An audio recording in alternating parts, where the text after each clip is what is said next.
आलास? ये ये. आधी जरा शांत बस. मोकळा श्वास घे. आल्या आल्या केळी आणि मोदकांची लाच देऊन तुझ्या मागण्यांचं ओझं माझ्यापुढे टाकू नकोस. किंवा खरं तर यावर्षी काही मागूच नकोस. मागच्या वर्षीच्या तुझ्या मागण्यांचं काय झालं हे देखील विचारू नकोस. कारण कितीही मागण्या पूर्ण केल्या तरी तुमच्या अपेक्षा वाढतच जातात. आता यापेक्षा मोठं पोट नाही झेपायचं मला. त्यापेक्षा असं कर, यावर्षी माझ्याच काही मागण्या पूर्ण कर. बघ जमतंय का? यावर्षी तरी निदान माझ्यासमोर दुसऱ्याचं वाईट चिंतू नकोस.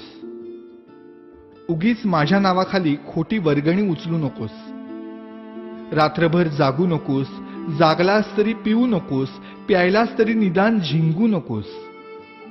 नकोय रे मला 30 तोळ्यांची माळ. जमलंच तर स्पीकरचा व्हॉल्यूम कमी कर थोडा.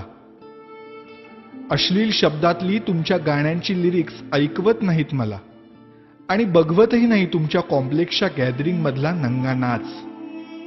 अशक्य होतं रे मला हे 10 दिवस तुमचा तमाशारूपी उत्सव सहन करणं. हात जोडून मागणं मागतो तुझ्याकडे. जागा हो. सुसंस्कृत हो. खोटेपणा सोड. स्वार्थ सोड. कधीतरी प्रामाणिक होऊन बघ. माणुसकीची नशा चढव. परोपकाराची झिंग चढव.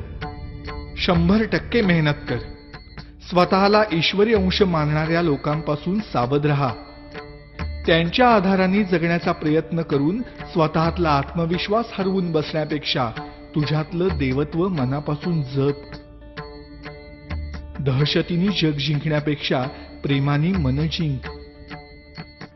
श्रीमंतांचे जोडे पुसण्यापेक्षा गरिबांचे पाय धु.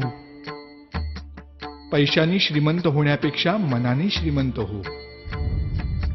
बघ आता यातलं किती तुला झेपतंय. रागावू नकोस भक्ता. आणि रित्या हाताने जाऊ नकोस. नेहमीच मागत राहण्यापेक्षा अखंड देत राहण्यातला आनंद तुला लवकर लाभो. हाच माझा आशीर्वाद.